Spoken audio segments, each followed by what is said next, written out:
Written as prequels set nearly 200 years before A Game of Thrones, the novel Fire and Blood and its TV adaptation House of the Dragon tell the story of how House Targaryen lost the giant fire-breathing lizards that had brought 6 kingdoms under their rule.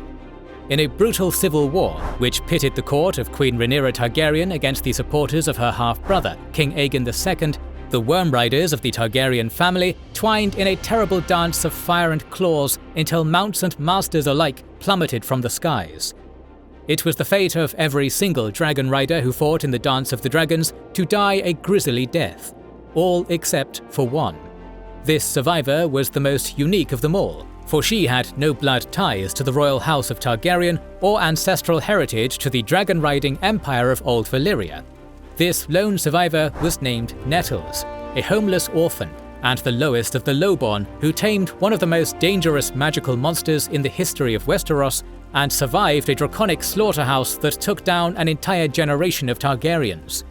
In the TV adaptation, Nettles has been cut from the story, her arc instead given to Rhaena Targaryen, thereby eliminating the one character who challenged the innate genetic superiority of the Targaryen bloodline.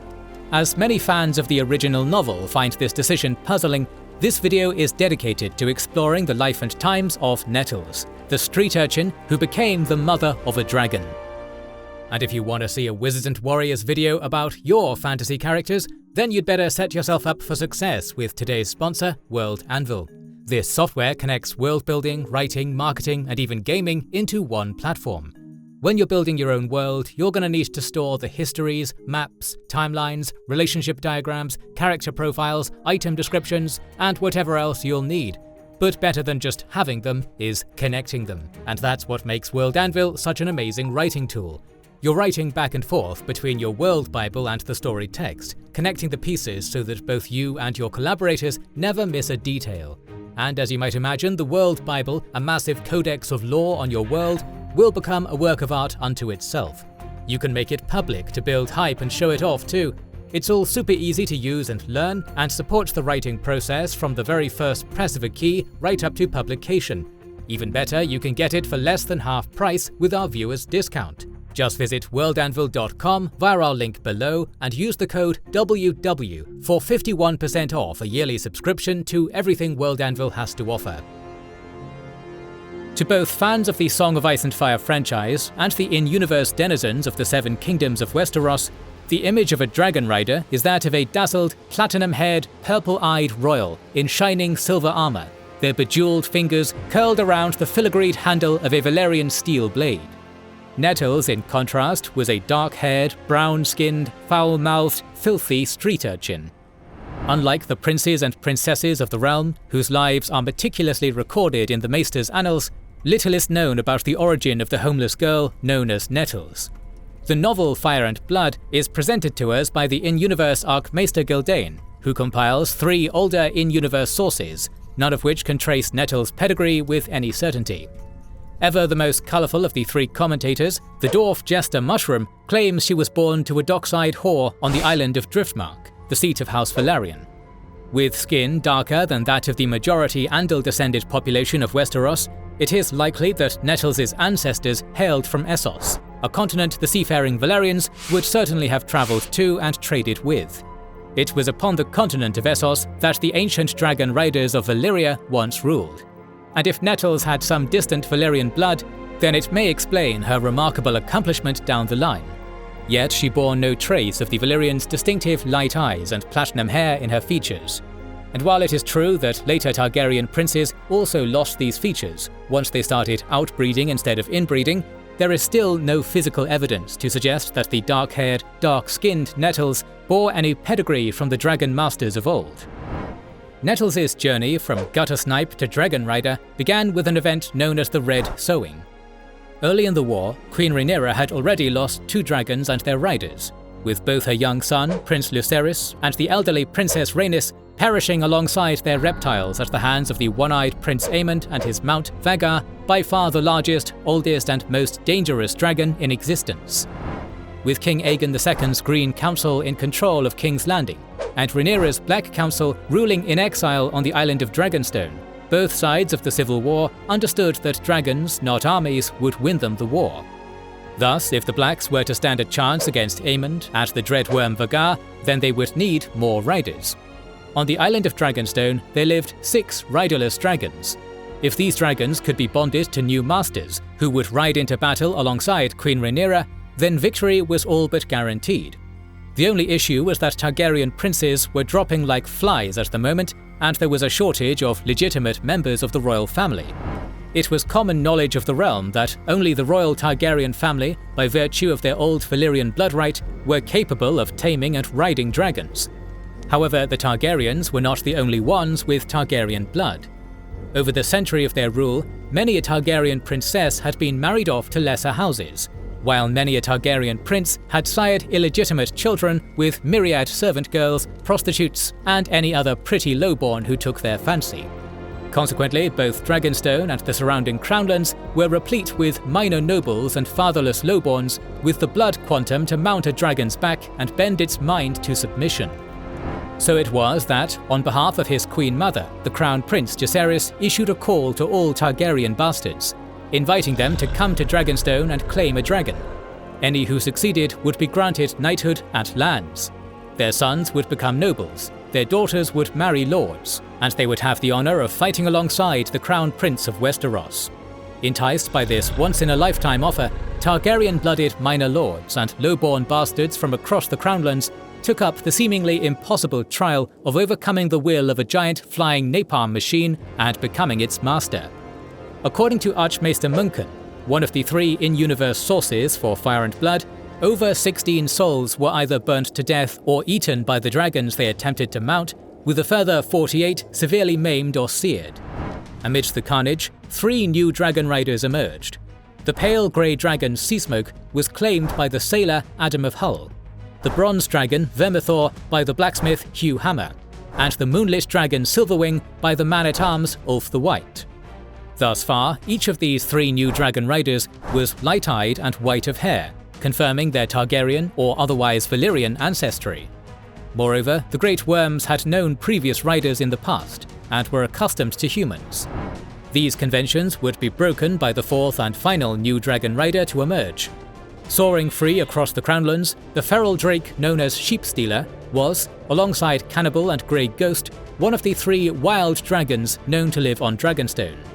As his name might suggest, Sheepstealer had a taste for mutton, swooping down on flocks from Driftmark to the Wendwater to carry away stray ewes and fawns, rarely harming the shepherds unless they were foolish enough to try to stop him.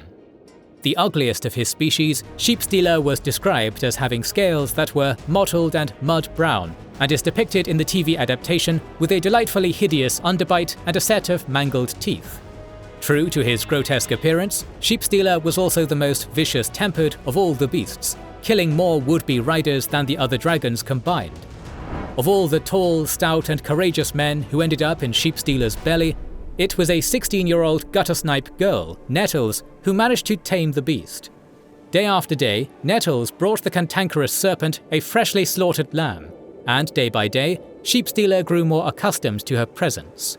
It is unknown where the homeless urchin acquired all this fresh meat. Archmaester Gullet unkindly postulates that she must have lifted her skirts to some shepherd. Whatever the case, Sheepstealer eventually grew comfortable enough around Nettles to lower his head and allow her to mount him. Thus, Nettles joined Ulf, Adam and Hugh as one of Queen Rhaenyra's 4 new dragon riders, the so-called dragonseeds. Of the honoured 4, only Nettles did not possess the silver hair of a Targaryen, becoming perhaps the only known dragon rider in all of recorded history without any known Valyrian blood. No sooner had she tamed Sheepstealer than Nettles was put through a quite literal trial by fire. From the beginning of the war, the naval power of House Valyrian, allied with Queen Rhaenyra's Blacks, had used its fleet to choke off the harbours of King's Landing, starving out the forces of the usurper King Aegon's Greens. Now the Greens had forged an alliance with the maritime powers of the Triarchy, an alliance of the Associ cities of Lys, Myr and Tyrosh, in a bid to smash the blockade. So it was that a 16-year-old homeless girl clambered atop Sheepstealer and took to the skies alongside the Crown Prince Jacaerys and her fellow dragonseeds, plunging headlong into one of the largest and bloodiest naval battles in Westerosi history. In the seas about Driftmark and Dragonstone, Nettles and her dragon rolled and weaved around countless arrows and ballistae bolts as they strafed the war galleys of the Triarchy in terrible plumes of white-hot flame. The Battle of the Gullet, as historians came to know it, was a victory for the Blacks, albeit at the terrible cost of both Prince Jacaerys and his dragon Vermax. Following what became known as the Battle of the Gullet, Queen Rhaenyra had eliminated King Aegon's principal source of naval power, but had lost her eldest son and heir, and yet another dragon in the process. After the battle, the dragonseeds Ulf and Hugh were said to have been in a jovial mood, exalting the glory of their battlefield heroics. "We are knights now truly," Hugh is reported to have declared. "Fie on that," Ulf replied. "We should be lords." Nettles, however, was not in a celebratory mood, returning to Dragonstone with tears on her cheeks. The other dragonseeds saw their position in life as an opportunity to gain wealth, land and status, but it is unknown if Nettles had any such ambitions.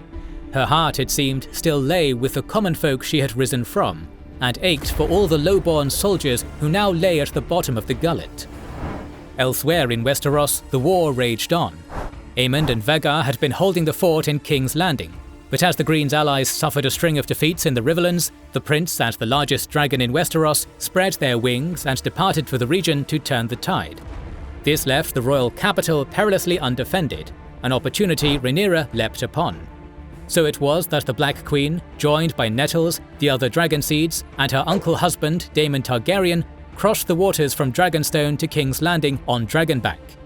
During the ongoing coup, Nettles helped secure a sector of the city and landed Sheepstealer on Visenya's hill. King's Landing was taken, and the Black Queen Rhaenyra Targaryen, daughter and firstborn heir of King Viserys I, finally sat upon the Iron Throne, a feat she achieved through the instrumental assistance of a low-born pickpocket from Spicetown. The Blacks were winning on almost every front of the war, and yet the biggest threat to them, Vhagar, remained at large in the Riverlands. To that end, King Consort Daemon Targaryen set out on a search and destroy mission. However, he would not go alone. Daemon had been the deadliest warrior in Westeros since the time of his late brother King Viserys, and his great drake, Caraxes, was among the oldest and largest dragons in the realm. Vhagar, however, was bigger, and Daemon dared not face her and her rider Aemond alone. To that end, he chose Nettles as his wingman on the hunt. Thus, the pair departed for the Riverlands, basing themselves at the castle of Maidenpool, the seat of House Mouton. For many a moon, the pair spent their days sweeping the skies over central Westeros for any sign of Vhagar, and spent their nights together in Maidenpool's walls. As Aemond and Vhagar remained elusive, the time Daemon and Nettles spent together increased, as did their closeness. The sources, however, do not agree on the nature the budding relationship took. The Randy Dorf mushroom makes the most obvious conclusion that the 49-year-old Daemon took the 17-year-old Nettles as his mistress, but Norren, Lord Mouton's maester, complicates that assumption. According to him, the husband of Queen Rhaenyra doted upon Nettles as a man might dote upon his daughter, instructing her in common courtesies and how to dress and sit and brush her hair. That he made gifts to her of an ivory-handled hairbrush, a silvered looking-glass, a cloak of rich brown velvet bordered in satin, a pair of riding boots of leather soft as butter. However, Norren also notes that Daemon and Nettles would often bathe together, soaping her back or washing the dragon stink from her hair, both of them as naked as their name days. It is unclear whether Daemon saw Nettles as his lover or his daughter, although for a Targaryen, the two notions would not have been mutually exclusive. In any case, Daemon's fatherly treatment of Nettles has spawned theories, both in-universe and out, that Nettles was the bastard daughter of the rogue prince. Like most Song of Ice and Fire theories, this has neither been confirmed nor denied, but it is our opinion that relegating Nettles to simply another Dragonrider with Targaryen blood eliminates what makes her unique as a character in the social landscape of the world she inhabited. Eventually, the honeymoon period between Queen Rhaenyra and the dragonseeds she had raised came to an end. When the town of Tumbleton was seized by a Green army led by Lord Ormond Hightower and Prince Daeron Targaryen, the Black Queen deployed the dragonseeds Ulf and Hugh to intercept it. Daeron's dragon, Tessarion, was outnumbered 2-1 by the dragonseeds mounts of Vermithor and Silverwing, both of whom were larger than Tessarion. Yet the tides of battle are often made fickle by the whims of men. Ever since they had been elevated from peasants to dragonriders, Ulf the White and Hugh Hammer had begun dreaming big. They desired privileges, lordships, and even the Iron Throne itself. To that end, they defected to the Greens, whom they perceived to be a better stepping stone towards their ambitions than the Blacks. It was now 3 dragons against 0, and Tumbleton was doomed. Tessarion, Vermithor and Silverwing rained fire upon the streets, scattering the defenders, and allowing the besieging Greens to break through the walls and sack the city. Furious at Ulf and Hugh's betrayal, Queen Rhaenyra's wrath spun upon the other 2 dragonseeds, Adam and Nettles. As the legitimized bastard of Lord Corlys, Adam had a powerful advocate, but Nettles less so, and with Rhaenyra's spymaster Mysaria informing her of the girl's affair with her lord husband, Daemon, the queen's decision was made. "She is a common thing, with the stink of sorcery upon her," the queen declared. "My prince would ne'er lay with such a low creature. You need only look at her to know she has no drop of dragon's blood in her. It was with spells that she bound a dragon to her, and she has done the same with my lord husband." A raven was thus sent to Maidenpool, instructing Lord Mooton to put Nettles to death in her sleep. Lord Mooton, however, was not stupid. The queen may be the highest authority in the land, but Daemon was far closer at hand, and if the rogue prince's surrogate daughter/lover was struck down under House Mooton's hospitality, then a terrible wrath would fall upon Maidenpool. "These are foul times," Lord Mooton said, "and it is a foul choice this queen has given me. The girl is a guest beneath my roof. If I obey, Maidenpool shall be forever cursed. If I refuse, we shall be attainted and destroyed." It should be noted that some book-reading fans have questioned whether the decision to exclude Nettles from the TV adaptation is to avoid having to depict Rhaenyra at her most tyrannical in order to preserve the kinder, more moralistic version of her portrayed in the show, rather than depict the bitter, jealous and vindictive ruler she becomes in the novel. In any case, Lord Mooton pretended to never have received the letter, while his maester Norrin discreetly informed Daemon of the Queen's intention to have Nettles murdered. Heartbroken, Daemon knew he must dismiss the girl he'd grown so fond of to save her from his wife. At dawn the next day, Prince Daemon helped Nettles saddle Sheepstealer one last time. The lowborn girl fed her dragon a black ram and climbed atop his back. Sharing no final words with Daemon, she flew off into the morning mists with tears in her eyes and was never seen again. It is unknown what the ultimate fate of Nettles and Sheepstealer was, but to this day, the Vale Mountain tribes tell stories about a fire witch worshipped by some of their clans. Of all the dragon riders who had fought in the dance, Nettles emerged out of the end of the conflict as the last woman standing. Neither Queen Rhaenyra nor King Aegon survived the war. Daemon and Aemond perished alongside their dragons in an airborne duel above the God's Eye, and the other 3 dragonseeds perished in Tumbleton amid a web of backstabbing and treachery. Be they Targaryen or Targaryen-blooded bastards, each of these dragon riders had entered the war seeking wealth, power and renown. Only the vagrant from Spicetown had desired none of these things, and for this had survived a conflict where ambition led to doom. The story of Nettles is an open challenge against the perceptions of bloodlines and power in Westeros. In a world where it was believed only silver-haired Valyrians could mount a dragon, Nettles proved that any commoner with high enough patience and cunning could tame the godly beasts. In a world where those of high birth were considered innately superior, Nettles, the lowborn, survived where kings, queens and princes did not. Her tale is a testament to George R.R. Martin's writings, which serve not to affirm the feudalistic systems on which his world is built, but to question the very foundations of their existence. More videos on the world of Ice and Fire are on the way, so make sure you are subscribed and have pressed the bell button to see them. Please consider liking, commenting and sharing, it helps immensely. Our videos would be impossible without our kind patrons and YouTube channel members, whose ranks you can join via the links in the description, to know our schedule, get early access to our videos, access our Discord, and much more. This is the Wizards and Warriors channel, and we will catch you on the next one.